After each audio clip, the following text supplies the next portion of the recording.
Hello बच्चों, welcome to my channel. आज मैं आपको पढ़ाऊंगी आपकी बुक की एक्सरसाइज 6.4 क्वेश्चन नंबर 7।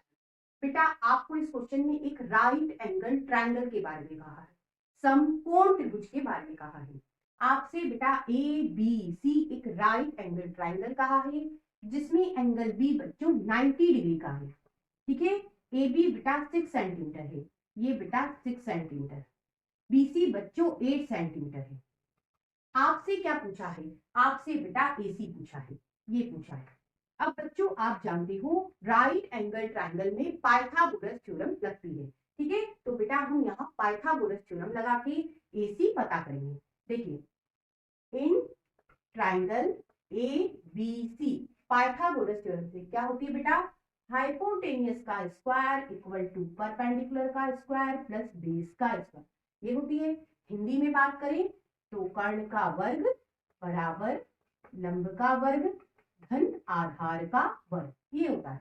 ठीक है, अब हाइपोटेनियस बेटा ये हो गई कर्ण, ये क्या हो गया? परपेंडिकुलर, लंब हो गया, ये क्या हो गया? बेस, आधार हो गया। हाइपोटेनियस की जगह बेटा आप लिख सकते हो एसी उसका स्क्वायर, परपेंडिकुलर की जगह बेटा आप लिख सकते हो एबी का स्क्वायर, बेस की जगह बेटा बीसी का स्क्वायर। ठीक है, ये बेटा एसी स्क्वायर, AB की जगह बेटा आप लिखिए 6, BC की जगह बेटा 8, ये AC का स्क्वायर, 6 का स्क्वायर 36, 8 का स्क्वायर 64। ठीक है, ये बेटा AC का स्क्वायर, इन दोनों को जोड़िए 100, ये AC का स्क्वायर, ये 100। अब बच्चों जब एक तरफ से स्क्वायर हटाया जाता है तो दूसरी तरफ बच्चों रूट लग जाता है, तो रूट लगा दिया। ठीक है, ये AC। अब बेटा 100 का स्क्वायर रूट क्या होता है? 10 होता है, तो आंसर आपका आ गया 10 सेंटीमीटर।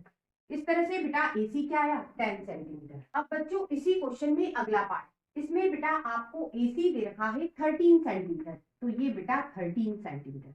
BC आपको दे रखा है 5 सेंटीमीटर, तो ये बच्चों 5 सेंटीमीटर। हमें क्या निकालना है बेटा? हमें AB निकालना है। ठीक है, अब बेटा ये क्या है? हाइपोटेनियस या कहिए कर्ण है। ठीक है, और ये क्या है? परपेंडिकुलर या कहिए लंब है, और ये बेटा बेस या कहिए आधार है। अब बेटा हम पाइथागोरस का यूज करके ए बी पता कर लेते हैं। देखिए, हाइपोटेनियस का स्क्वायर मतलब एसी का स्क्वायर, परपेंडिकुलर का स्क्वायर मतलब एबी का स्क्वायर, बेस का स्क्वायर मतलब बीसी का स्क्वायर। ठीक है, एसी कितनी दी है बेटा? 13, तो ये हो गया 13 का स्क्वायर। ठीक है, एबी का स्क्वायर ये आपको निकालना है, बीसी, बीसी बेटा आपको दी है 5, तो 5 का स्क्वायर, 13 का स्क्वायर होता है 169।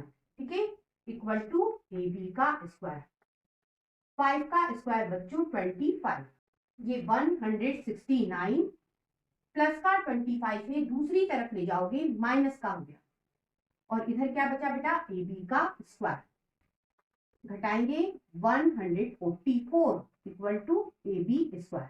ठीक है, ये 144, ये AB स्क्वायर। बच्चों जब एक तरफ से स्क्वायर हटाया जाता है तो दूसरी तरफ बेटा रूट लग जाता है, मतलब अब हमें क्या करना है? 144 का स्क्वायर रूट पता करना है। तो बेटा 144 का स्क्वायर रूट होता है 12, तो ये हो गया 12 सेंटीमीटर। इस तरह से बेटा आपसे AB पूछा था, AB कितना आया? 12 सेंटीमीटर। चलिए फिर मिलेंगे, फिर कुछ नया सीखेंगे, तब तक के लिए गुड बाय।